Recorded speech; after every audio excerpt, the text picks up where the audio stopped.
Amara worked as a waitress at Sunny's Diner, blissfully unaware that her life was about to take a dramatic turn. On an otherwise ordinary night, she found herself making a bold choice to defend none other than Cristiano Ronaldo, a decision she never anticipated.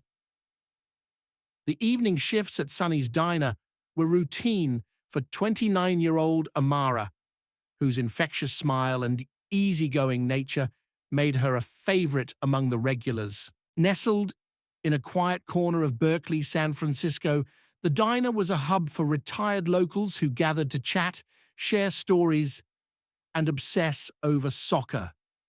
For Amara, the place was more than a job. It was a second home where familiarity ruled. But this night would shatter that comfortable monotony. The doorbell chimed, and Amara looked up expecting another familiar face. Instead, her breath caught.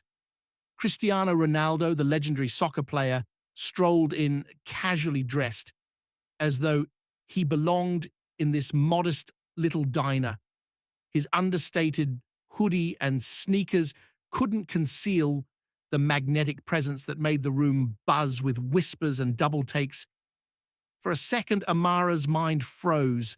It was surreal to see the global icon sitting in one of the scuffed booths she wiped down every night. The regulars whispered, some elbowing each other in disbelief. Amara steadied herself, pushed the butterflies in her stomach aside, and walked up to him. "What can I get you?" she asked, her voice warm but calm. Ronaldo smiled, his demeanor humble despite his fame. "Just a black coffee and whatever pie you recommend." She nodded and went to prepare his order, all the while feeling the eyes of the entire diner on her. Her hands trembled slightly as she placed the coffee and pie in front of him.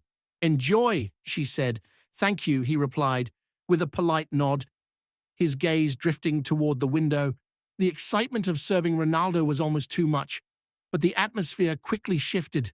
Earl, a grumpy old-timer who always had something to say, rose from his stool and approached Ronaldo's table. Earl, an outspoken Messi fan, was known for his sharp tongue and skepticism. "Hey, aren't you Cristiano Ronaldo?" Earl asked bluntly, his voice carrying over the murmurs. Ronaldo looked up and nodded with a small smile. "That's me," Earl snorted. "Figures, I've read about you. All that money you've got, but I don't see you doing much for the real folks out there." Amara, clearing a nearby table, stiffened. Earl's voice was loud enough for everyone to hear, and the room grew quiet. Ronaldo, unfazed, replied calmly, "I try to give back in ways that can make a difference: education, hospitals, disaster relief." Earl crossed his arms, his expression skeptical.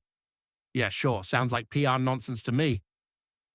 Amara couldn't stand it. Her admiration for Ronaldo, both for his talent and his humanitarian efforts, made Earl's comments unbearable. Without hesitation, she stepped in. "That's not fair, Earl," she said, her voice steady but firm. "Ronaldo has used his platform to help countless people. He's funded hospitals, schools, and clean water projects.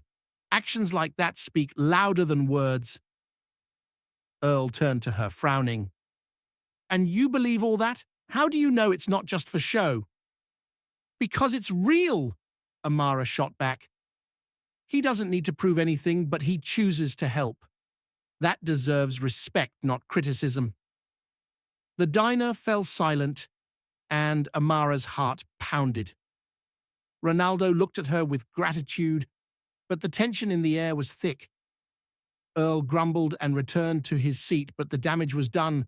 Mr. Sullivan, the diner's owner, emerged from the back, his expression grim. "Amara, can I talk to you for a moment?" She followed him to the counter, dread building with each step. "You can't argue with the customers, he said in a hushed tone. "Especially not the regulars. Earl's been coming here for years." "I wasn't arguing," she said, her voice trembling. "I was standing up for someone who didn't deserve to be treated like that." "This isn't a place for debates," Sullivan said, shaking his head. I think it's best if we part ways. The words hit her like a slap. You're firing me for defending someone? Sullivan nodded. I'll give you some time to find something else. Amara blinked back tears as she grabbed her belongings. As she passed Ronaldo, he stood and gently touched her arm. Thank you for speaking up. I'm sorry this cost you your job.